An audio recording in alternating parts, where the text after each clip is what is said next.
अस्सलामुअलैकुम। Programme night addition में हम आपको खुशामदीद कहते हैं। नाज़रीन, कौमी असम्बली की 5 साल आइनी मुद्दत अगले महीने 12 अगस्त को मुकम्मल होने जा रही है। फिर इलेक्शन 60 या 90 रोज़ में ही होते हैं या निगरान सेटअप लंबा चलता है। इस हवाले से बहुत सी अफवाहें गर्दिश कर रही हैं। सियासी हलकों का मानना है कि अगर निगरान सेटअप में टेक्नोक्रेट्स को लाया जाता है तो इलेक्शन डिले होने के वाज़ेह इशारे मौजूद हैं, और अगर इलेक्शन डिले होते हैं और तहरीक इंसाफ या तहरीक इंसाफ के को जिन लोगों ने छोड़ा, जिससे इस्तेहकाम पाकिस्तान पार्टी बनी, उनको मजबूत होने का मौका मिल सकता है, तहरीक इंसाफ को मजबूत होने का मौका मिल सकता है, तो इसका नुकसान होगा पाकिस्तान पीपल्स पार्टी और मुस्लिम लीग नून को।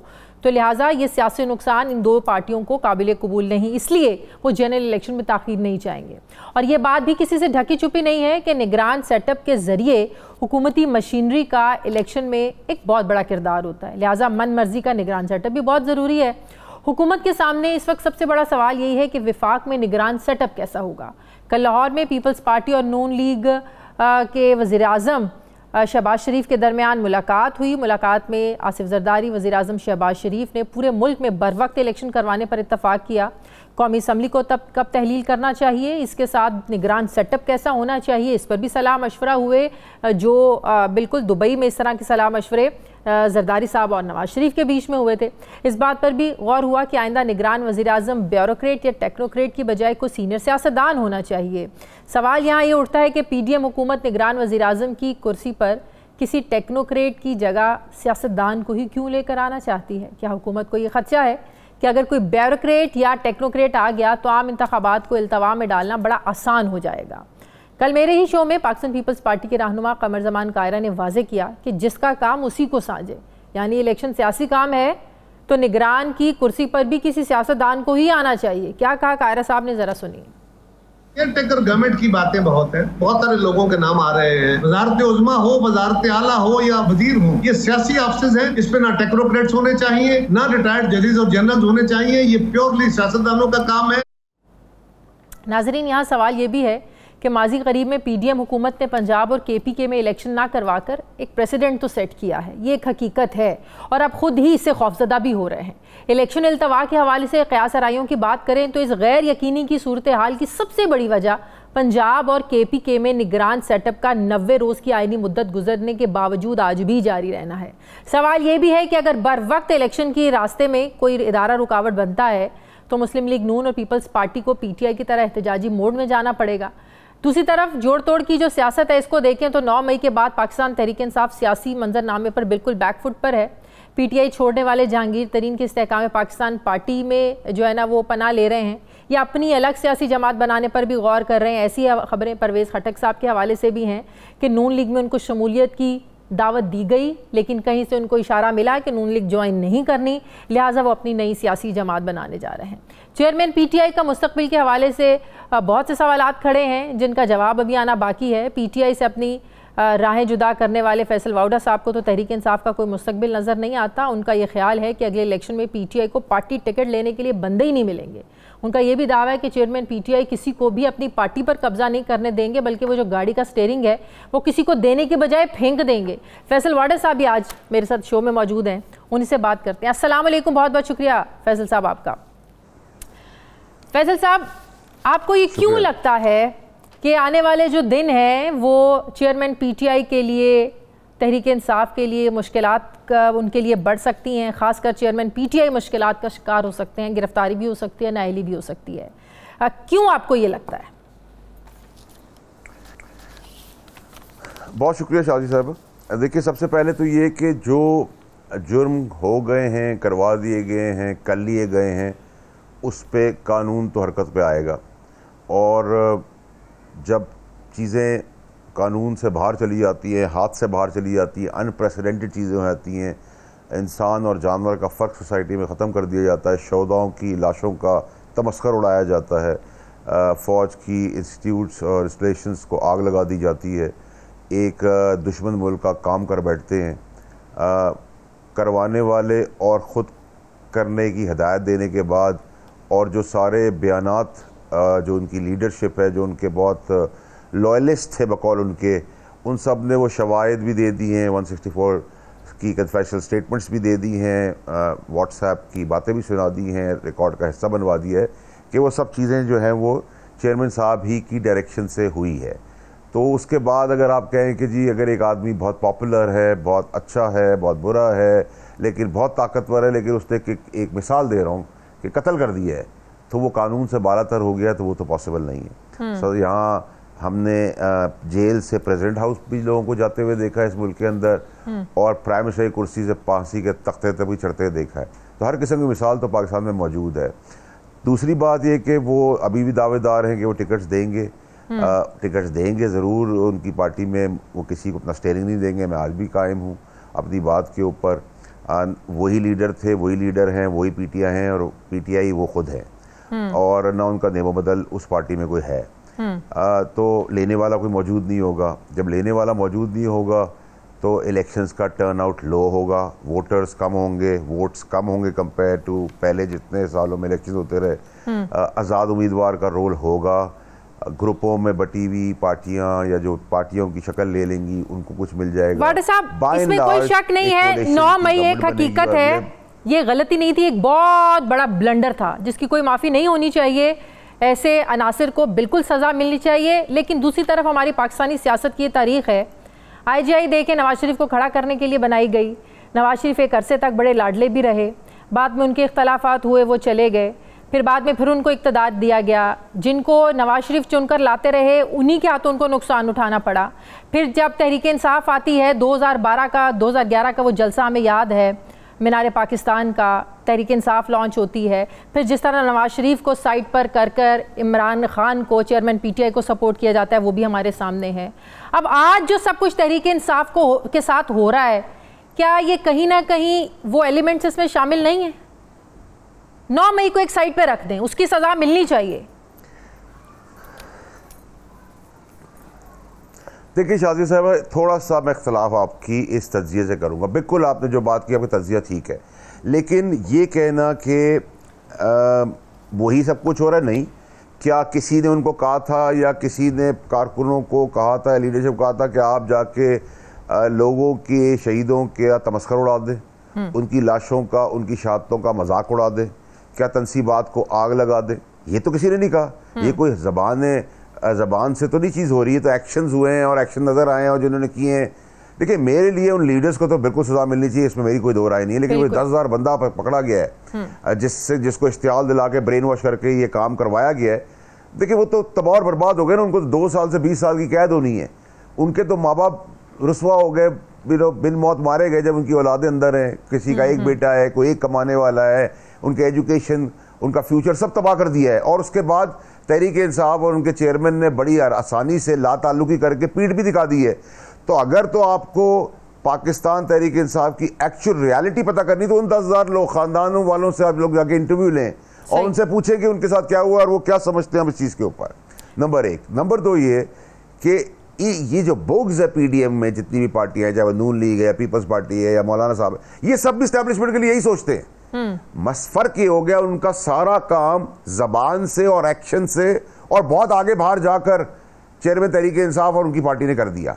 ऐसा नहीं है कि इनमें बोग्स नहीं है, लेकिन क्योंकि अब ये इसलिए बेहतर लग रहे हैं क्योंकि ये उस लाइन को नहीं उन्होंने क्रॉस किया था क्रॉस, हर एक BC स्टेजेस क्रॉस किए हैं, लेकिन कोई A to Z नहीं गया, कोई इस हद तक नहीं जा सका, ना सोच सकता था। क्योंकि इन पार्टीज में और हमारी पार्टी में फर्क ये था कि इनकी पार्टी के अंदर बोग्स इनके अंदर है, नून लीग में भी है, पीपल्स पार्टी में भी है, सारी 13 जमातों में इस्टेब्लिशमेंट के लिए बोग्स है, लेकिन इनके पास कोई खास नहीं था जो इनका हिस्सा बनता और उनसे तबाही करा देता, और इनके अंदर वो जुर्रत भी नहीं थी। दूसरी तरफ तहरीक इंसाफ के अंदर चेयरमैन साहब झाड़ पे चढ़ने में बहुत तेज थे, उनके इर्द गिर्द वाले उनको जो दिखाते थे उनको सुपरमैन बताते थे, और उसमें खास की इन्वॉल्वमेंट थी, 2 खास की, एक की ज्यादा। तो घर का भेदी घर का रास्ता दिखाता है, तो वो इस वजह से वो लाइंस क्रॉस कर बैठे। अब अगर आप कहेंगे रिवर्स हो जाएगी वो लाइंस, तो वो अल्लाह ताला की तरफ से तो हो सकती है, लेकिन दुनियावी, कानूनी, इंसानी तौर पे नहीं हो सकती। फिर आपका सवाल ये होना चाहिए शाजिया साहिबा, and I would expect anchors, आप जैसे लोग जो हैं वो ये सवाल करें कि ये जब धरना, प्रोटेस्ट और आग लगना, जलना जलाना, इससे हमें मिलना क्या था? क्या हम जमहूरियत को बहाल कर रहे थे? क्या हम इलेक्शंस ले रहे थे? या केयर टेकर गवर्नमेंट पे हमारा झगड़ा था? पाकिस्तान के बच्चों की तकदीर बदलने जा रहे थे, वोटर सपोर्टर के लिए कोई काम करने जा रहे थे, अस्पताल बनाने जा रहे थे, इकोनॉमिकल कंडीशन ठीक करने जा रहे थे। इसका जवाब यह है कि अगर आप प्रेशर भी डालना चाहते थे, करने जा रहे थे, प्रेशर डालना चाह रहे थे, आप इस मुल्क के इदारों पर प्रेशर डालना चाह रहे थे, लेकिन फिर अगेन सवाल कि उस प्रेशर डालने से आपको क्या मिलना? क्यों? Yes. नहीं शाजिया साहिबा, क्यों सिर्फ ये प्रेशर क्रिएट किया जा रहा था जिसमें अनफॉर्चुनेटली अरशद शहीद साहब की शहादत हो गई, एक कत्ल मंसूबे के तहत हो गया, कई रिपोर्टर बच्चे बच्चियां ट्रकों के नीचे आ गए। सिर्फ एक हदफ था कि ये आर्मी चीफ ना बने और जो चेयरमैन तहरीक इंसाफ का प्यारा था, जो तबाही का भी जिम्मेदार है उतना ही, वो चीफ ऑफ आर्मी साहब बन जाता। इससे हमारा क्या ताल्लुक है? हम एक पॉपुलर वेव के ऊपर, लेकिन जिस प्यारे की आप बात कर रहे हैं, आप कह रहे हैं कि वो भी अगर आर्मी चीफ बन जाते तो सद्दाम हुसैन की तरह साल वो भी हुकूमत करते और इनको भी साइडलाइन कर देते, ये भी आपने कहा है। ऐसा ही था, मैंने देखे कहा पहले प्लान था कि प्रेसिडेंशियल फॉर्म ऑफ गवर्नमेंट बनेगी, उसमें उन्होंने कहा वो किंगडम संभाल लेंगे, वो बादशाह। किसने पाकिस्तान के लिए कुछ किया आज तक? चाहे आप पीडीएम की बात करें या हमारे दौर की बात करें, मीठी बातें करना तो बहुत अच्छी बातें हैं, बहुत अच्छा लगता है, शक्ल अच्छी है, कद अच्छा है, आवाज अच्छी है, अमाल कहाँ गए? ये जो आज के आपको तहरीक के चेयरमैन साहब नजर आ रहे हैं, वो मैं तो इनको 3 साल पहले अगर मुझसे कंपेयर करें 15 साल पुराने चेयरमैन साहब को, तो वो तो ये चेयरमैन साहब रहे ही नहीं, नंबर 1। नंबर 2, आपका हदफ क्या था? आपका हदफ एक था कि आप इवेंचुअली इनको चीफ बनवा कर इस खास को आप प्रेसिडेंट की कुर्सी पे बैठ जाए, प्रेसिडेंट की कुर्सी पे बैठ के वो इनको अंदर डाल के 20 साल के लिए सद्दाम की तरह बैठ जाते। तो सब अपने मुफादात की जंग कर रहे थे। और आज भी तहरीक इंसाफ के चेयरमैन सबका नाम लेते हैं, उस खास का नाम क्यों नहीं लेते? उस खास ने किधर बैत की हुई थी वो नाम नहीं आ रहा, उस खास का छोटा खास जो है उसका नाम नहीं आ रहा। नून लीग फैज साहब को रगड़ती है, इमरान खान साहब की पार्टी और इमरान खान साहब बाजवा साहब को रगड़ते हैं, दोनों को मिला के देखे सब कुछ मिल जाएगा आपको। बिल्कुल, ये तो सब कहानियां खेल रहे हैं, सही, सब ड्रामा कर रहे हैं। ठीक है, अच्छा, कुछ लोगों सारी पॉलिटिकल पार्टीज ड्रामा कर रही हैं। कुछ लोगों के वादा माफ गवाह बनने की भी खबरें सामने आ रही हैं, जिसमें आजम खान साहब शामिल हैं, जिसमें शहजाद अकबर साहब शामिल हैं, जिन्होंने 2 दिन पहले आपके बारे में भी कहा ये तो एक झूठा शख्स है, इसको क्या पता हो। जो सिग्नेचर अल-कादिर ट्रस्ट के हवाले से जिस सील डॉक्यूमेंट पर दस्तखत की बात हुई तो उन्होंने ये भी कहा, शहजाद अकबर साहब को मैं सुन रही थी कि जो कैबिनेट मीटिंग होती है उसके तो सारे मिनट्स रिकॉर्ड होते हैं, वो तो सब कुछ रिकॉर्ड पे है, अगर किसी ने कोई एहतजाज किया होता, तनकीद की होती तो वो रिकॉर्ड पे होता, इसलिए उन्होंने आपको झूठा शख्स कहा। तो बात ये है कि अगर ये लोग बन जाते हैं, मलिक रियाज का भी नाम आ रहा है, वो भी वादा माफ गवाह बन सकते हैं, तो आपको लगता है कि अगर ये शख्सियात वादा माफ गवाह बन जाती हैं फिर बचना बड़ा मुश्किल है चेयरमैन पीटीआई का? नहीं, शाजिया साहिबा, मेरी रिक्वेस्ट आपसे होगी कि आपने शहजाद अकबर के प्रोग्राम का तो बता दिया, लेकिन उसके बाद आपने वो 2 प्रोग्राम का जिक्र नहीं किया, वसीम बदामी साहब और शाहजेब खान साहब। वो मैं चाह रही हूँ आप मेरे प्रोग्राम में बैठे हुए ना, आप खुद ही कर दें। गवाहियों के तहत वो गवाहियों के साथ शहजाद अकबर साहब झूठे साबित हो गए, और शहजाद अकबर साहब झूठे साबित होने के बाद मैंने एक और चीज बोली कि जिस वक्त अरशद शरीफ का साजिश के तहत कत्ल का मंसूबा था और दुबई से वो कीनिया के दिन रवाना हो रहे थे, वो उस टाइम पर शहजाद अकबर साहब दुबई में क्यों मौजूद थे, मैंने ये भी कहा। और उसकी तकलीफ में आपने देखा कि एक इदारे के टीम के मेंबर्स जो है ARY के, वो उन्होंने मुझ पर टैग लॉन्च कर दिया। तो पूरी बात बताई शाजिया साहिबा। हाँ। मैंने जो बात कही काबीना के अंदर, उसकी गवाही वजीर दे रहे हैं, मैं नहीं दे रहा। हाँ। नंबर 1। नंबर 2 ये कि मिनट्स ऑफ द मीटिंग वो दिखा रहे लहला रहा कर, वो तो गैर कानूनी है, वो तो सिलेक्टेड था, मैं तो इलेक्टेड वफाकी वजीर था, उसकी रसाई तो मेरे पास नहीं है, वो तो खुद एक जुर्म है। तो इसका मतलब क्या सारे कागजात भी वो चोरी करके इस मुल्क से ले गए? और वो वादा माफ गवाह बनने वाले अगर होते तो वो इस मुल्क के अंदर होते, मैं तो इस मुल्क के अंदर हूँ। जहां तक आपने आजम खान साहब की बात की, मैं डे 1 से कह रहा हूँ कि आजम खान साहब पावर मिसयूज में जरूर हो सकते हैं। मैंने जहां तक उनको देखा, मैंने उनको पैसे की लेन देन में नहीं देखा।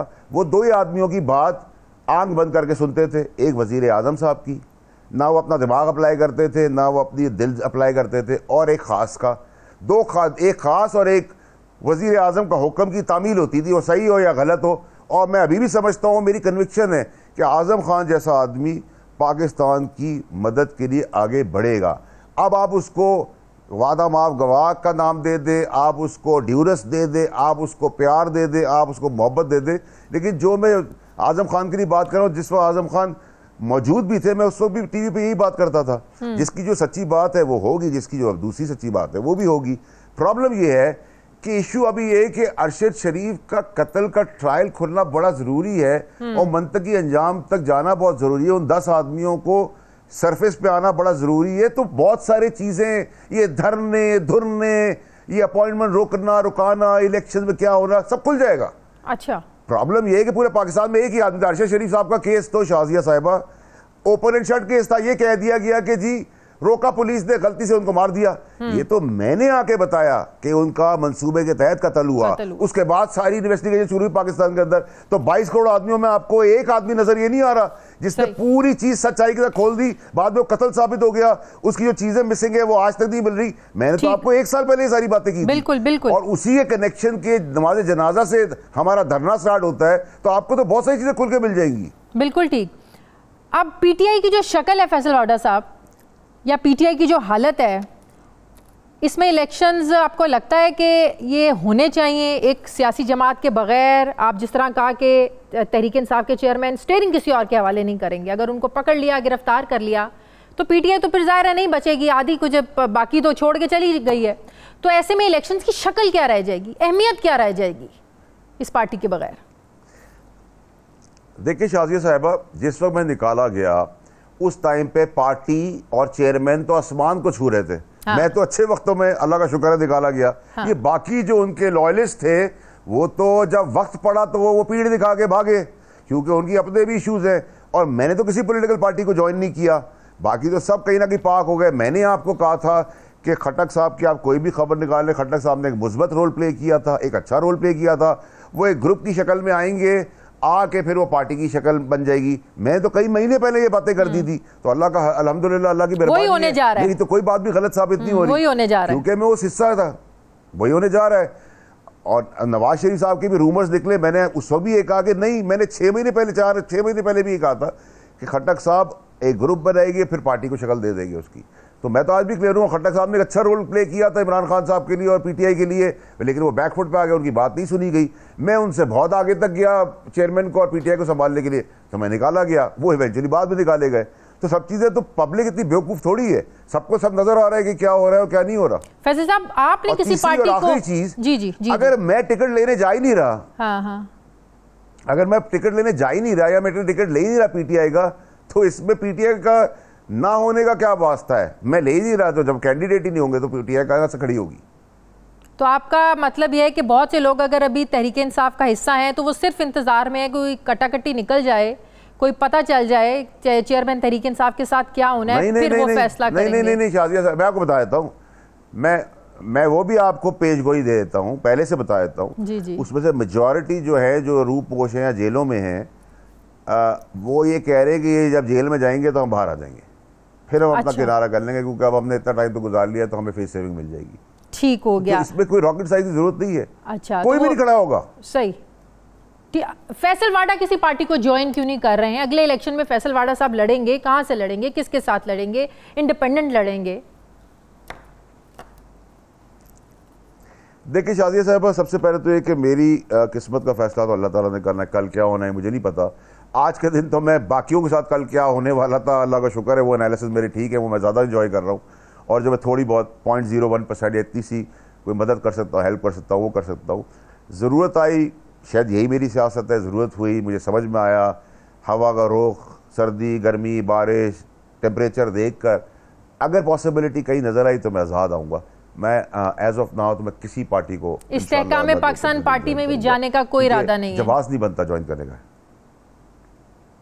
नहीं, मैंने तो आप पहले दिन कह दिया था कि मेरे वहाँ सब दोस्त बैठे हैं, मेरे वो अलीम खान साहब भी मेरे बहुत अच्छा ताल्लुक़ है हमेशा से, और उनका ज़ाती भी हुई, जहांगीर तरीन साहब के साथ मेरे बहुत अच्छे ताल्लुकात हैं। तो लेकिन मैं पार्टी ज्वाइन नहीं कर रहा।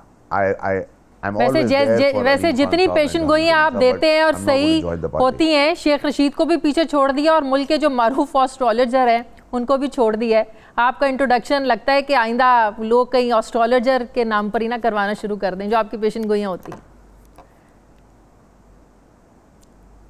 शादी साहबा, मुझसे किसी ने एक बार टीवी शो पूछा तो मैं हंस पड़ा। मैंने कहा मुझे शायद बाकियों का पता है, अपना नहीं पता। ऑन अ लाइटर नोट, देखिए ये तो पॉलिटिकल एनालिसिस है। मैं खान साहब की पार्टी की 4 रुकनी कमेटी का कोर का हिस्सा था। मुझे उन्होंने बहुत कुछ सिखाया, बहुत कुछ मैंने उनसे सीखा और मैंने उनसे उनकी पीठ पे छुरानी घोंपा। मैं चाहता था कि वो बच जाए, उनकी सियासत बच जाए, जमहूरियत बच जाए, PTI बच जाए, वो कत्ल गारत के जो खेल हैं उससे हम निकल जाएं, मासूम लोगों की जानें बच जाएं। मेरा तो यही था और मुझे अल्लाह ताला उसका रिवॉर्ड देगा। मुझे बंदा तो ना कभी दिया है ना देगा, ना मैं कहते किसी बंदे के आगे मांगा है, ना कभी इंशाल्लाह मांगूंगा किसी बंदे से। बहुत बहुत शुक्रिया, बहुत बहुत शुक्रिया साबिक वफाकी वज़ीर फैसल वाडा साहब मेरे साथ। बहुत शुक्रिया आपका। मुझे ब्रेक लेनी है नाज़रीन, वापस आते हैं छोटे से वक्फे के बाद।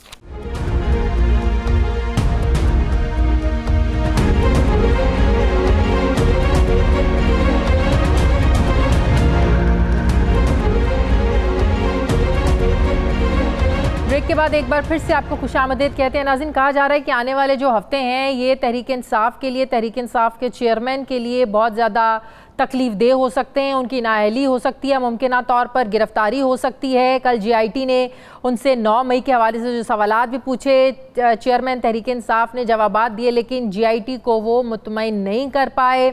तो ऐसे कौन से केसेस हो सकते हैं? तोशाखाना है, 9 मई के सारे मामलात हैं, इसके अलावा अलकादी ट्रस्ट केस है। तो कौन सा ऐसा केस है जो चेयरमैन PTI के लिए की नाअहली और गिरफ्तारी का सबब बन सकता है, जिसके लिए उनकी परेशानियां जिससे और बढ़ सकती हैं? मैं बात करूंगी। मुझे ज्वाइन कर रहे हैं तहरीक इंसाफ की कोर कमेटी के रुकन हैं, साबिक सदर इस्लामाबाद हाई कोर्ट हैं, माहिर कानून शुएब शाहीन साहब। अस्सलाम वालेकुम, बहुत बहुत शुक्रिया शुएब साहब आपका।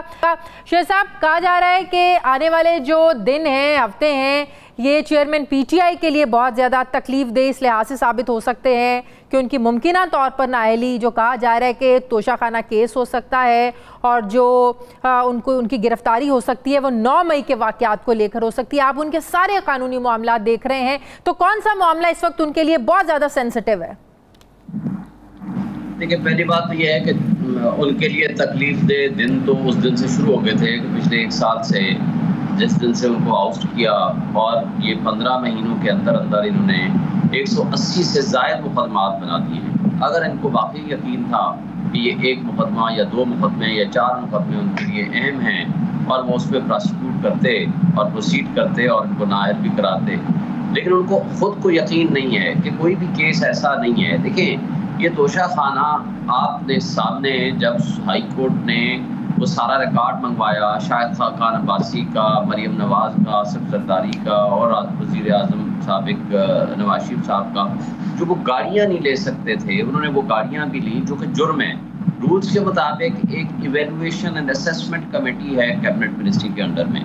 कैबिनेट डिवीजन के अंडर में अगर किसी को शो का नोटिस नहीं मिला कि वो अंडर वैल्यू था या नहीं था, तो वो तो फिर इसका मतलब है कि देखें, इनको बल्कि खान साहब को ये क्रेडिट जाता है कि उन्होंने 20% से बढ़ाकर उसकी कीमत जो देनी होती है वो 50% कर दी, और वो 50% दे के उन्होंने वो कोई भी तोहफा है वो दे सकते हैं अंडर दी रूल्स।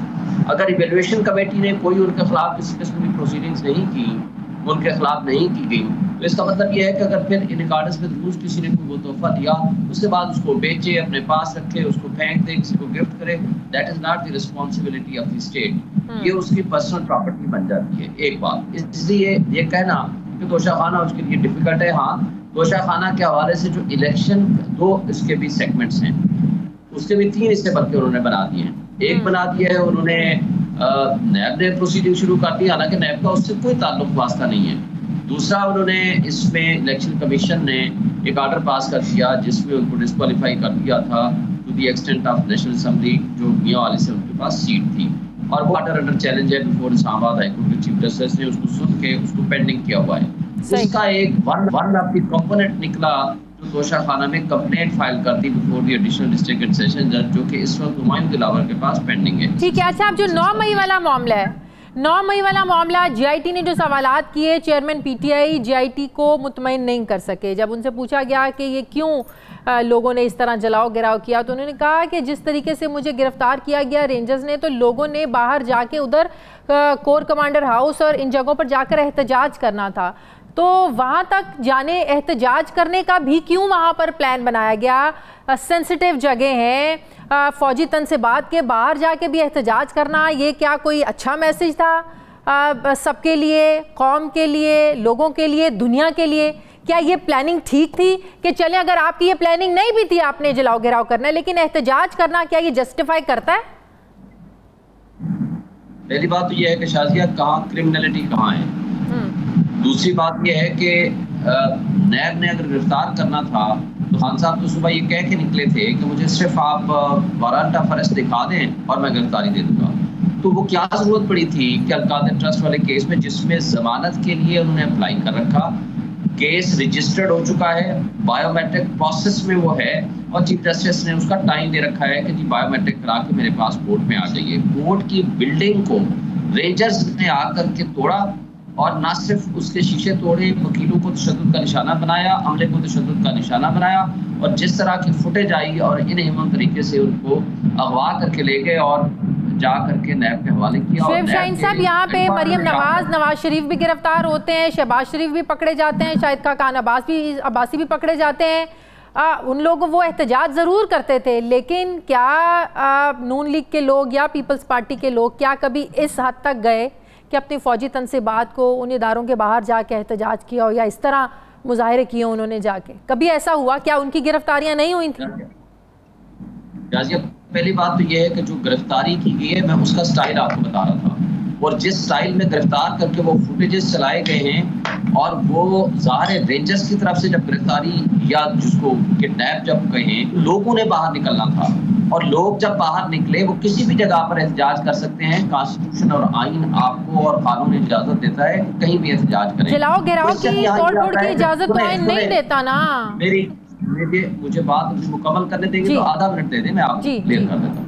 पहली बात तो यह है कि जलाओ घेराव की बात ना खान साहब ने कभी की, ना आज तक उनकी स्टेटमेंट्स उठा लें, ना उनकी किसी भी उनकी इंस्ट्रक्शंस में ये कोई बात शामिल थी। रूल ऑफ लॉ की बात की हमेशा उन्होंने, और उन्होंने ये कहा कि पुरअमन एहतजाज हमारा फंडामेंटल राइट है। और अब इस इशू को सुप्रीम कोर्ट ऑफ पाकिस्तान ने अपनी जजमेंट के जरिए वो फाइनल दे दिया, उनको एक्सोनरेट कर दिया, उनको एक्विटल कर दी है, जिसका पैराग्राफ नंबर 8 और 9 पढ़ लें। पहली दफ़ा जब उनको गिरफ्तार करके वहाँ पेश किया गया, सुप्रीम कोर्ट ने जब उनको कहा कि 9 मई वाले वाक़यात की मजम्मत करें, उन्होंने की और उन्होंने पूछा कि जी हुआ क्या है, मेरे तो नॉलेज में नहीं है, ना मेरे पास टेलीफोन, ना मेरे पास टेलीविजन, मैं इन सबसे पूछता रहा हूँ कि जी क्या हुआ। कोई बंदा मुझे बताने को तैयार नहीं था और सुप्रीम कोर्ट ने इनकी स्टेटमेंट वहाँ रिकॉर्ड कर दी है।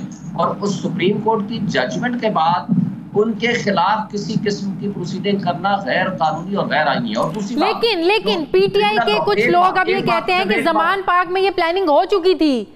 जो चेयरमैन पीटीआई की किचन कैबिनेट के बड़े नजदीकी लोग थे, उनको बुला के ये सारी डायरेक्शंस दी गई थी। पहली बात तो आपको एक बात बता दूं, ये एक सवाल किया ना कि हम जीआईटी को खान साहब मुतमईन नहीं कर सके। ये प्रोसिक्यूशन ने साबित करना है कि ये आपके खिलाफ एविडेंस है हमारे पास, ये आपने जुर्म किया है और ये हमारे पास सबूत है। Prosecution has to prove its case. ये नहीं होता कि आप मुल्जिम को कह दें कि वो अपना सबूत लेकर आए कि आए आप साबित करें कि आप बेगुनाह हैं। मुझे बताएं कि अगर ये बात होती तो जब खान साहब ने ये कहा कि मेरी FIR एक सेंसिटिव इदारे के बंदे के खिलाफ बनती है, तो कहा गया कि आप पहले सबूत लेकर आइए। भाई सबूत तो ये प्रोसिक्यूशन ने साबित करना होता है कि ये आपके खिलाफ एविडेंस है, ये मुल्जिम ने साबित नहीं करना होता कि मेरे पास ये एविडेंस है मेरी बेगुनाही का। कोई उनके खिलाफ कोई एविडेंस नहीं है जो ये कहता है कि जमान पार्क में ये कहा गया और ये नहीं कहा गया। ऐसी ना कोई एविडेंस है, ऐसी ना कोई शहादत है, ऐसी ना ही कोई किसी किस्म की कोई इनकी स्टेटमेंट है। इसके मद्दे मुकाबले अगर आप स्टेटमेंट्स उठा के कंपैरिजन कर लें, मौलाना फजल रहमान, जरदारी, ख्वाजा आसिफ, अयाज सादिक, बेमिसाल बेशुमार किस्म की आपके पास उनकी स्टेटमेंट्स आएंगी जो आला फौजी अफसरान के खिलाफ या एक इदारे के खिलाफ। लेकिन लोगों के जत्थे लेकर उन्होंने ये नहीं कहा था कि हमारे लोग जो है वो वहां जाकर एहतजाज करेंगे। सर पहली बात तो यह है कि ये उन्होंने नहीं कहा, वो बंद थे, वो पाबंदे सलासल थे, उनके पास कोई एक्सेस नहीं थी। उनकी सिर्फ एक टेलीफोन कॉल जो वो कहते हैं कि मुबैना तौर पर उनको इजाजत दी गई, जो मुसर्रत चीमा से की, आप उठा लें गिरफ्तारी के बाद उन्होंने क्या कहा। और दूसरी बात यह है, अगर वो दुरुस्त भी हो, और दूसरी बात यह है कि किसी एक जगह पे भी उन्होंने ये कुछ नहीं कहा। उन्होंने कहा कि एहतजाज हमारा बुनियादी हक है, लेकिन हम पुरअमन एहतजाज करेंगे। उनको क्या पता कि आपने क्या करना है और क्या नहीं करना। गिरफ्तारी के लिए तो आपने 100 दफा पहले कोशिश की। और दूसरी बात यह है कि जिस अंदाज से गिरफ्तारी की, ये जानबूझ के फॉल्स फ्लैग ऑपरेशन था।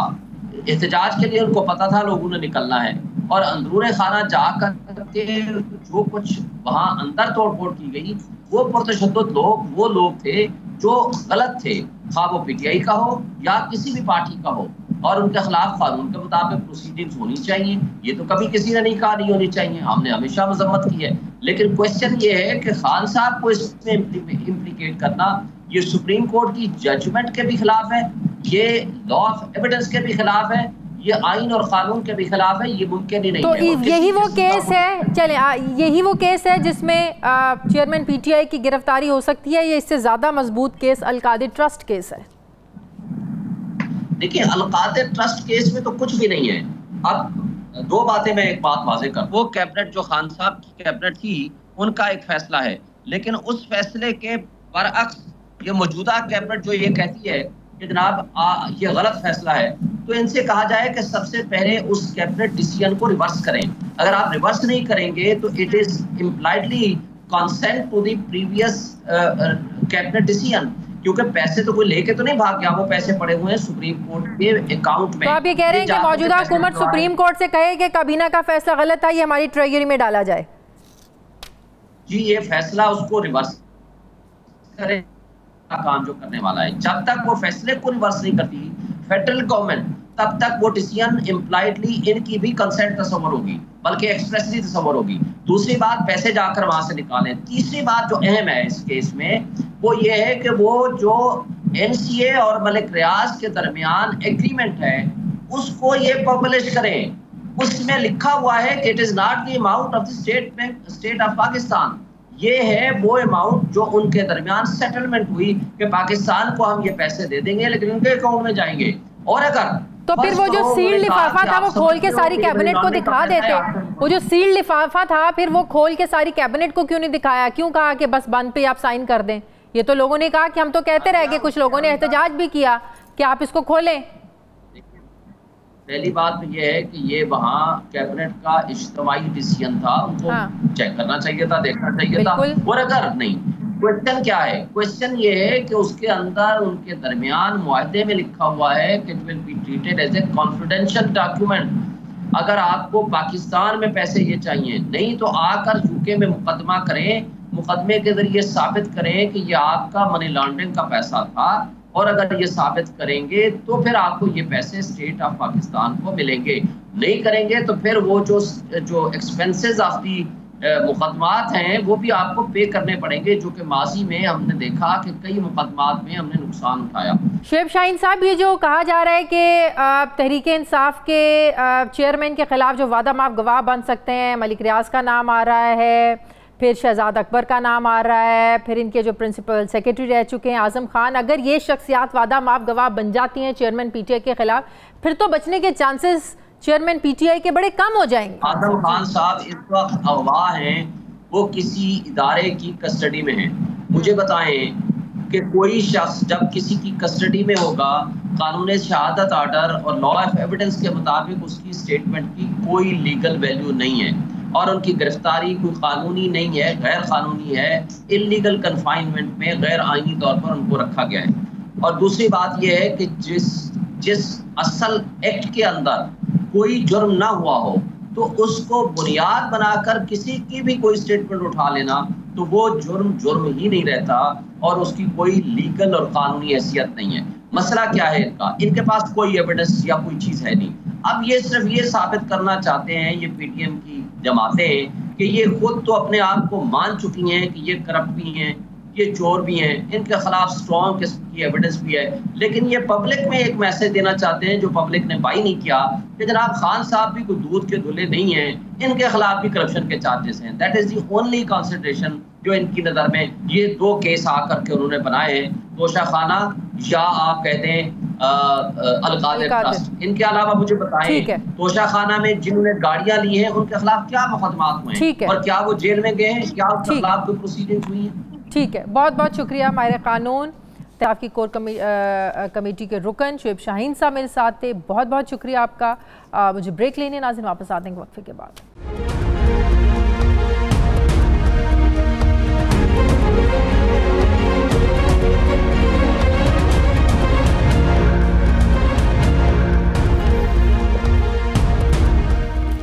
ब्रेक के बाद एक बार फिर से आपको खुशामदीद कहते हैं। नाजरीन, मुल्क भर में इलेक्शन जहां बर वक्त करवाने पर सवालात उठ रहे हैं, वहीं 60 दिन की कहानी, 90 दिन की कहानी भी है। तो नई और पुरानी मरदमशुमारी को लेकर भी रुकावटें सामने आने का इम्कान है। और फिर इलेक्शन अगर ऐसा होता है तो फिर इलेक्शन ज़ाहिर है 4 से 6 महीने तक लेट भी हो सकते हैं।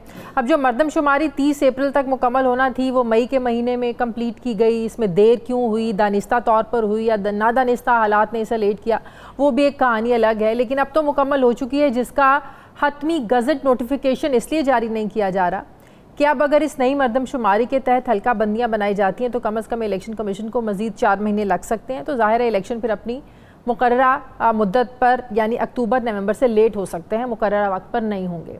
तो कानून के मुताबिक नई हल्का बंदियों के नोटिफिकेशन के होते हुए अगर पुरानी हल्का बंदियों के मुताबिक जनरल इलेक्शन करवाने हैं तो यह इनके खिलाफ होगा, जिसकी तस्दीक पीपल्स पार्टी के रहनुमा सईद गनी ने यह कहकर की है कि नई मरदमशुमारी के बाद इलेक्शन पुरानी मरदमशुमारी पर करवाने के लिए आईनी तरमीम की ज़रूरत पड़ेगी, जिस पर फिर वज़ीर दाखिला राना सनाउल्लाह ने यहाँ तक कह दिया कि हुकूमत ने अब यह फ़ैसला किया है कि नई मरदमशुमारी के नताइज ही जारी नहीं किए जाएंगे। अगर महज इलेक्शन जल्द करवाने के लिए नई मरदमशुमारी को छोड़कर नई हल्का बंदियों को छोड़कर पुरानी हल्का बंदियों को लिया जाता है तो क्या यह खुद कानून की वायलेशन नहीं हो जाएगी?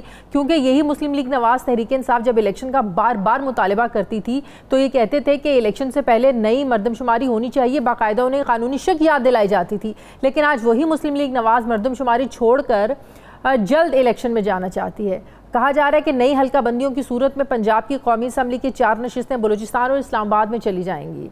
2017 की मरदमशुमारी के मुताबिक कराची की आबादी को 1 करोड़ 60 लाख बताया गया, जिसे MQM ने तस्लीम नहीं किया था। तो फिर कहा गया कि थर्ड पार्टी ऑडिट होगा, वो भी नहीं हो सका, बल्कि इसकी जगह कानूनी तरमीम करके ये फैसला किया गया कि आइंदा इंतखाबात के लिए दोबारा मरदमशुमारी कराई जाएगी।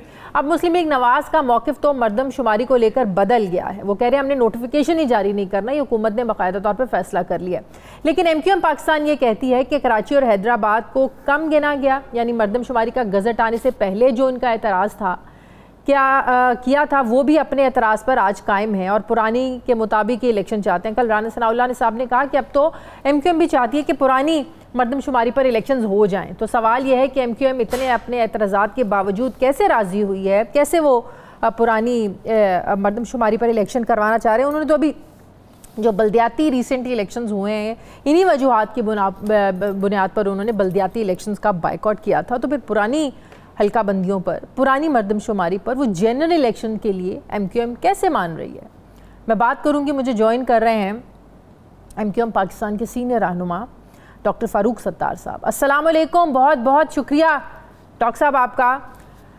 डॉक्टर साहब, हमें तो MQM की तरफ से हमेशा एक ही एतराज़ सुनने को मिला है नए इलेक्शंस को लेकर के नए इलेक्शंस तो तब तक काबिल कबूल ही नहीं है जब तक आप नई मरदमशुमारी के मुताबिक आप नोटिफिकेशन जारी करके नई हल्का बंदियाँ सामने ना ले आएँ, बकौल आप लोगों के भी। और जो हकीकत भी है कि ज़ाहिर है जो 2017 की मरदमशुमारी थी उसके बाद से अब तक तो ज़ाहिर है आबादी बढ़ी है, घटी तो नहीं है, कम तो नहीं हुई है। लेकिन कल राना सनाउल्लाह साहब ने कहा कि अब तो MQM भी राजी है पुरानी मरदमशुमारी पर इलेक्शंस करवाने के लिए। सर, ये कैसे?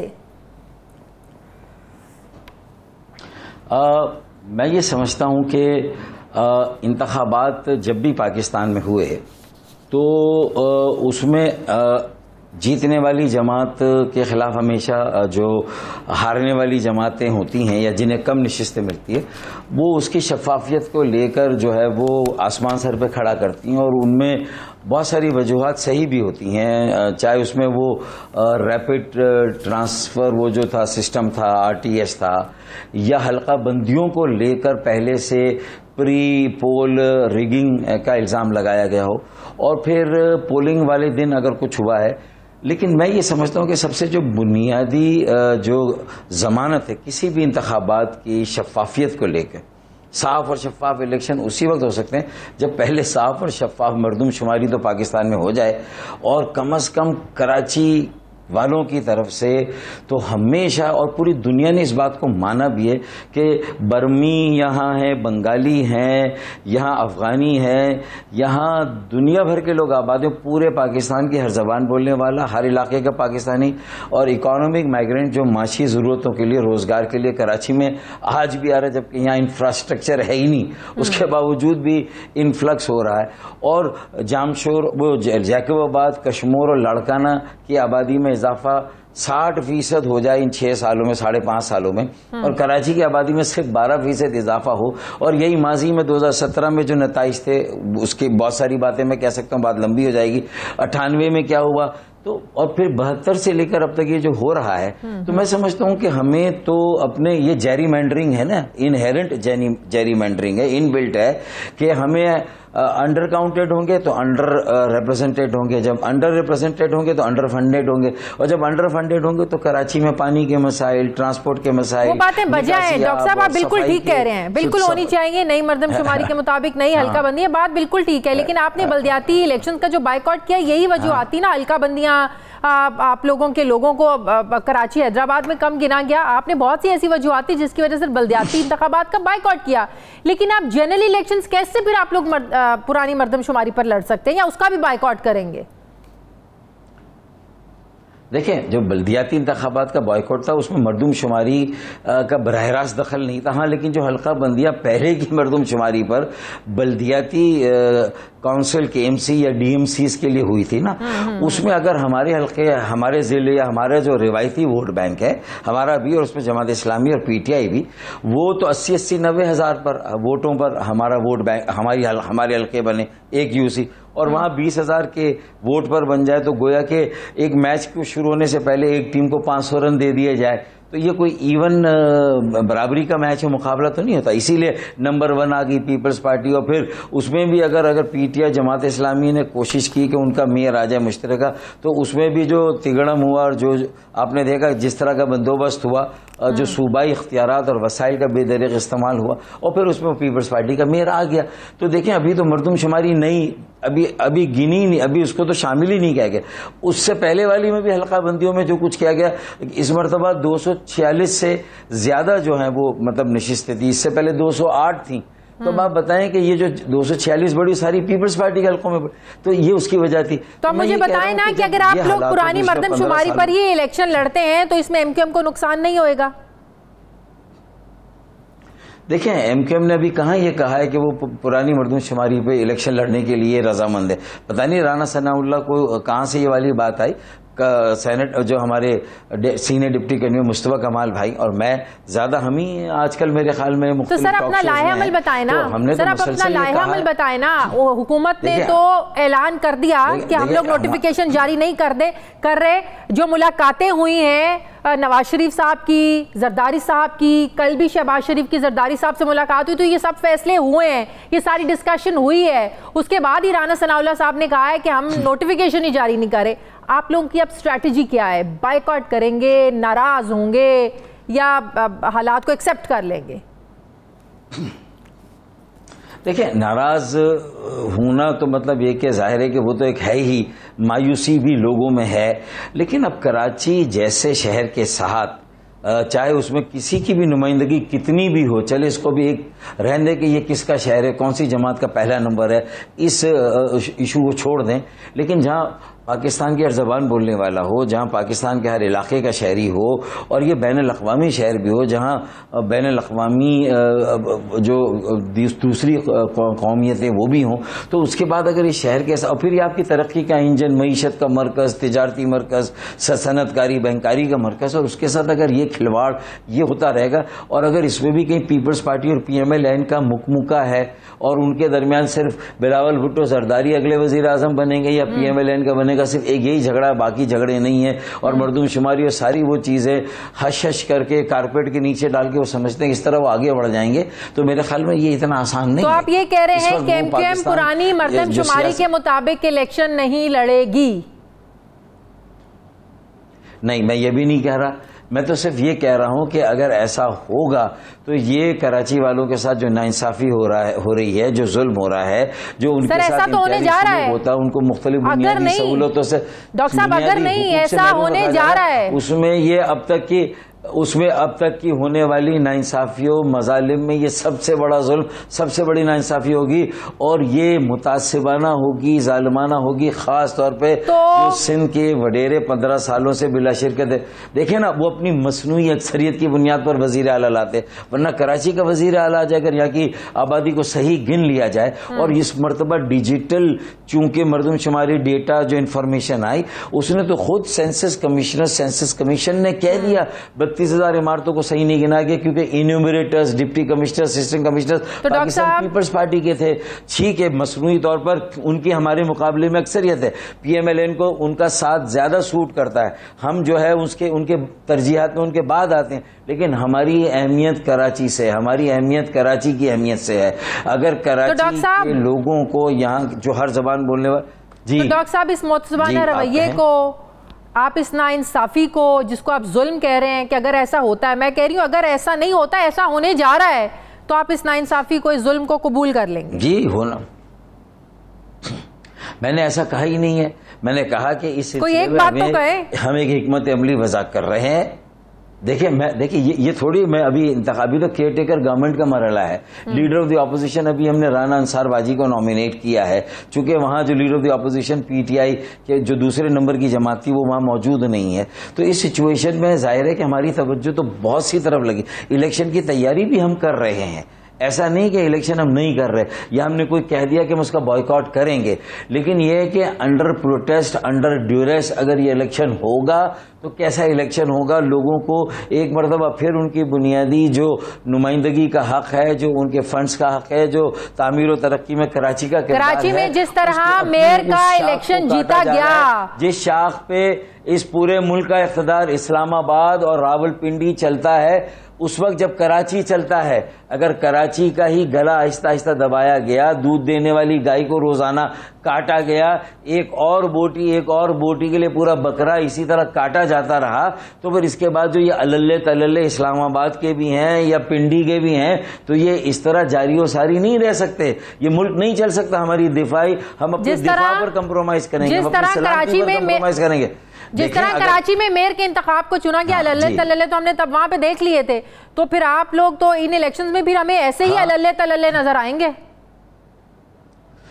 तो इस मुल्क के पॉलिसी जो साज जो एक हमारा अपैरेटस है, जहां पॉलिसियां बहरहाल बनती हैं, जिसमें सिविलियन भी और जो सिविलियन के अलावा जो रियासती और आईनी इदारे हैं वो भी कहीं ना कहीं अपना इनपुट देते हैं। अगर वो समझते हैं ये कौमी सलामती, कौमी दिफा के लिए सब कुछ सही हो रहा है, वो समझते हैं कि इससे हम बहुत मजबूत हो रहे हैं और IMF का जो ये आर्जी ऑक्सीजन टेंट हमें मिला है, हम अपने पैरों पे खड़े हो जाएंगे कराची का गला घोंटकर, उसकी आवाज को दबाकर, और यहाँ की जो सारी नुमाइंदा जमातें बड़ी छोटी जो भी हैं उनको एक तरफ रख के सिंध के वडेरों और जागीरदारों को ही पिंडी से भी गले लगाया जाएगा और इस्लामाबाद से भी गले लगाया जाएगा, और पाकिस्तान की बड़ी सियासी जमातें भी, और ये PTI का जो के बुक्स में हो या किसी के भी बुक्स में हो, लेकिन अगर कराची को भी उसके साथ साथ जो है वो इसी तरह दबा के रखा जाएगा, इसकी आबादी को कम करके, छुपा के, चुरा के और लापता करके ही इसी तरह रखा जाएगा, तो मैं समझता हूं कि अब आपका गिला किससे है? हद होती है। आप ये गिला किससे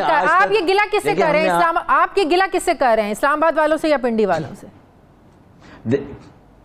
देखें, बात बैनुल सतूर होती है, शेर में हाशिए नहीं होते। मेरे ख्याल में आप भी मेरी बात का मतलब समझ रही हैं, और पाकिस्तान के जो 24-25 करोड़ आवाम है, अब तो बहुत सारी बातें कोई बहुत ज्यादा ढकी छुपी नहीं रही है, बहुत सारी बातें अब खुलकर भी वाज़े तौर पर भी सामने आ गई हैं। तो मुझे बताने की जरूरत नहीं, मेरा हदफ, मेरा तखातुब, मैं किससे मुखातिब हूं, मेरे ख्याल में लोग समझते हैं। अब इस मुल्क की दिफा, सलामती, तामीर और तरक्की और इसकी मजबूती और इस्तेहकाम के लिए कराची के अगर किरदार को जागर ना किया गया, IMF का जो एक और बोझ हमने लिया है, ये मजबूरी थी। मैं नहीं कह रहा कि ये गलत हुआ, पहले हो जाना चाहिए था। अगर जब 250 पे डॉलर था, 200 पे था, उस वक्त हो जाता तो शायद ये 300 तक जाता भी नहीं। नीचे लाने में कितनी तगोदो करनी पड़। निगरान वज़ीर आला सिंध के लिए MQM से मुशावरत, आप जाहिर है आप लोगों का अपोजिशन लीडर होगा, तो अपोजिशन लीडर और वज़ीर आला के दरमियान एक मुशावरत का अमल तो है, लेकिन आप लोगों के मशवरे को अहमियत दी जाएगी? आप समझते हैं ये फैसला पीपल्स पार्टी कर चुकी है? आप लोगों के जहनों में नाम है? देखिए अब तक तो ये मशावरत अगर की गई तो सिर्फ नुमाइशी थी और उसमें कोई अहमियत नहीं दी गई। और मैं सिर्फ ये कहता हूं कि चले कराची में K4 15 सालों से उसमें कोई पेशरफ्त नहीं हुई। हुकूमत सिंध के पास इतने वसाइल थे, हजारों अरब रुपए इजाफी वसाइल 7वें कौमी मालियाती कमीशन के बाद मिले, 18वीं तरमीम के बाद मिले उन्हें, आईनी तरमीम के बाद। उसके बावजूद भी अगर कराची को उन्होंने ओन नहीं किया, जब मुर्तुजा वहाब एडमिनिस्ट्रेटर बने थे उस वक्त 1.5 साल में मुर्तुजा वहाब के जरिए से ओन नहीं किया, तो आज मुर्तुजा वहाब अगर मेयर बन भी गए हैं खींचतान के जबरदस्ती, अगर उनकी नाप के कपड़े बना भी लिए गए, कराची की मेयरशिप का उन्हें रोब पहना भी दिया गया, तो मैं ये कह रहा हूं क्या उसको ओन किया जाएगा? हमें तो जो फर्जंदान है कराची जो MQM की तरफ से आते रहे या जमात इस्लामी या कहीं से, उनको तो कबूल नहीं किया गया। डॉक्टर साहब एक बात हकीकत है, सफ में अगर एक इस्लामाबाद में हुकूमतें जब भी बनती रही हैं MQM ने हमेशा साथ दिया, MQM हमेशा इत्तेहादी रही है, चाहे वो पीपल्स पार्टी हो, चाहे वो तहरीक इंसाफ हो, चाहे वो नून लीग हो। बिल्कुल, इससे कोई इनकार नहीं है। अब नए इलेक्शन होने जा रहे हैं और उसमें आप लोग अपनी शराइत, आप लोगों के अपने तहफ़्फ़ुज़ात आप वो रखते थे, फिर हमारे सामने वो भी कहानी है, हम कल काबीना से बाहर आ रहे हैं, हम आज हुकूमत छोड़ रहे हैं अगर हमारे मुतालबात ना माने गए। तो अब की बार भी क्या सिर्फ ये शराइत वजारतों पर होंगी या कराची के रियल जो सही प्रॉब्लम्स हैं उनको लेकर आप ये शराइत रखेंगे? MQM के बगैर तो वफाक में हुकूमत बनती नहीं है, तो अब की बार आप लोगों के क्या शराइत होंगी? देखें MQM में बड़ा सोच विचार हुआ है, सोल सर्चिंग हुई है, जो गलतियां हुई हैं माजी में उससे हर हाल में आइंदा गुरेज करना है, ये सारे फैसले हो रहे हैं। नई क़यादत, नया खून, नौजवान लीडरशिप को भी आगे लाना है, उन्हें इंतखाबात में भी एक बड़ी तादाद में जो है वो मौका देना, उनके इनोवेशन को, हमारा विजन। फिर इसी तरीके से जो हमारा सिलेक्शन है उसको भी हमें बेहतर करना है। तो ये और पार्टी के काडर स्ट्रक्चर में भी 35 साल से कम उम्र के लोगों को लाना, ये सारी चीजें तो हम कर ही रहे हैं इंशाअल्लाह। और ये भी देखें उस वक्त जब MQM शामिल हुई थी PTI के साथ, तो मैं MQM से तकरीबन जो मेरी रुखसती ही हो रही थी, लेकिन मेरा मशवरा था कि हमें वजारतें नहीं लेनी चाहिए, हमें जिम्मेदारी बोझ ना लें, हम एक कॉन्स्टिट्यूशनल पॉलिटिकल रिफॉर्म का एजेंडा रखें, एक जो अपने जो इलाके जो कराची की जो अहमियत है उसको उजागर करें। हैदराबाद को नजरअंदाज किया गया, हमारी यूनिवर्सिटी कई सालों से बननी है लेकिन नहीं बन सकी है, तो ये सारी चीजें हमें भी कहीं ना कहीं तलाफी करनी है, कफारा अदा करना है, इजाला करना है अपनी जो गलतियां हुई दानिस्ता नादानिस्ता। तो अब पहली मरतबा मैं, खालिद मकबूल भाई, मुस्तफ़ा कमाल भाई, ये एक करंट इससे आया है, एक एनर्जी अनलीश हुई है और लोगों में एक मायूसी, उम्मीद का सफर शुरू हुआ मायूसी तर्क कर। तो मेरे ख्याल में इसको हमें आगे बढ़ाना है। तो मैं बहुत MQM के बिखरे धड़े जब से इकट्ठे हुए हैं, आप समझते हैं MQM मजबूत हुई है और लोगों में आपका जो वोट बैंक है अब वो बढ़ेगा और लोगों में एक नई उम्मीद जागी है जब से MQM के धड़े इकट्ठे हुए हैं? देखिए मुझे पूरा यकीन है कि यही एक हल है, इसके अलावा कोई और मुझे नहीं नजर आता ऐसी तंजीम जो जिसका एक नेटवर्क हो, जिसकी ऑर्गेनाइजेशन लोगों के साथ उसका एक कनेक्शन रहा हो। लोगों को एडिक्शन भी है ऐसी ही, इसीलिए शायद PTI भी 4 सालों में कोई ऐसा काम नहीं कर सकी। उन्होंने तो 18वीं तरमीम को अपने रास्ते के रुकावट समझ के उसको अपने असाब पे सवार करके उन्होंने तो कभी सूबाई खुद मुख्तारी को बाईपास किया नहीं। 3-4 शिकें थी आइन की जिसके जरिए से उसको बाईपास करके कराची, हैदराबाद, सक्कर, मीरपुर खास, लाड़काना, नवाबशाह तक हम पहुंच सकते थे जब PTI और MQM साथ थी, लेकिन ऐसा नहीं हुआ। लेकिन ये ऐसे हम एक कॉन्स्टिट्यूशनल, हम अपने पार्टी के मंशूर के साथ साथ अगले इलेक्शन के लिए हम एक ऐसा कॉन्स्टिट्यूशनल पॉलिटिकल रिफॉर्म का एजेंडा और फिर एक कौमी एजेंडा जो चार्टर ऑफ इकोनॉमी जिसकी बात आज प्राइम मिनिस्टर कर रहे हैं PMLN के, MQM ने ये बात 2010 से की थी और आज हमारी उस बात को लोग समझ रहे हैं। एक इकोनॉमी की टीम सारी जमातों की मुश्तरका ओनरशिप दें,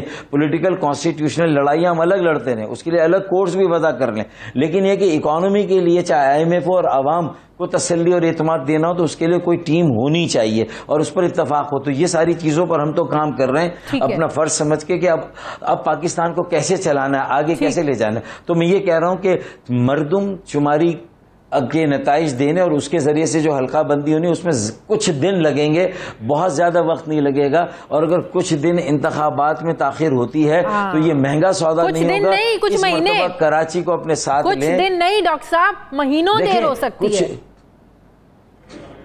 देखिए, मैं आपको यकीन दिलाता हूं कि इसमें कोई बहुत ज्यादा तिगड़म नहीं, पहले से ये कैलकुलेटेड है। इलेक्शन कमीशन ऑफ पाकिस्तान के पास भी पहले से मौजूद है। आप भी कह रहे हैं कि इस्लामाबाद की सीट बढ़ेगी, 1-2 बलूचिस्तान की बढ़ेगी, और कराची की भी एक सीट जो पिछली छीनी गई थी वो वापस मिल जाएगी। तो अगर ये हो जाए तो कौन सा बड़ा सौदा है? सिर्फ कराची की हल्का बंदियां दोबारा होंगी, पंजाब की हल्का बंदियों में जहां तो एमक्यूएम ये समझती है, तो एमक्यूएम ये चाहती है कि अगर नई मर्दमशुमारी के नताइज में अगर देर होती है, हल्का बंदियों में देर होती है, कोई 4-5 महीने प्रोसेस लेट होता है, इलेक्शन लेट होती है, तो एमक्यूएम को कोई प्रॉब्लम नहीं है, एमक्यूएम को कोई मसला नहीं है।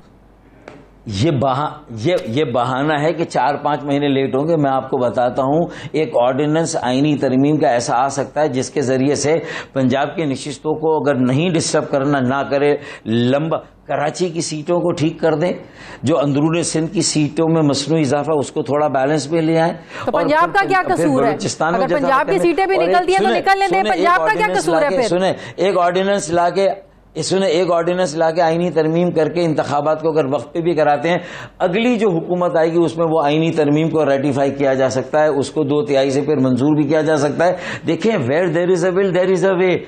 पॉलिटिकल लोगों को तो रास्ता निकालना है। अगर पॉलिटिकल लोगों का अक्यूमन और विजन ये नहीं होगा कि अगर इलेक्शन वक्त पे भी कराने हैं, न वो कहते हैं ना कि ना हिंग लगे ना फिटकरी और रंग चौका, कि सांप भी मर जाए लाठी भी ना टूटे, तो इसी की यही तो पॉलिटिशियंस का काम है। अगर पाकिस्तान के पॉलिटिशियंस जिनकी उम्रें 55 से ऊपर है, 60 से ऊपर, 65, 70 से ऊपर, सब एग्जिट डोर पे, डिपार्टिंग गेट पे खड़े हुए हैं, नई क़यादतों को ला नहीं रहे, नीचे कोई काम कर नहीं रहे, और सिर्फ अपने वजीर आजम, अपनी पार्टी का वजीर आजम लाने के लिए बाकी सबको पूरे मुल्क पे दाव लगा दे, मेरे ख्याल में अब ये नहीं चलेगा, ये सिलसिला नहीं चल सकता, इस तरह मुल्क नहीं चल सकता। बहुत बहुत शुक्रिया। एमक्यूएम पाकिस्तान के सीनियर रहनुमा डॉक्टर फारूक सत्तार साहब मेरे साथ थे, बहुत शुक्रिया आपका। नाज़रीन, प्रोग्राम का वक्त खत्म हो गया, फीडबैक जरूर दें, अपना ख्याल रखें, मुझे इजाजत दें, अल्लाह हाफिज।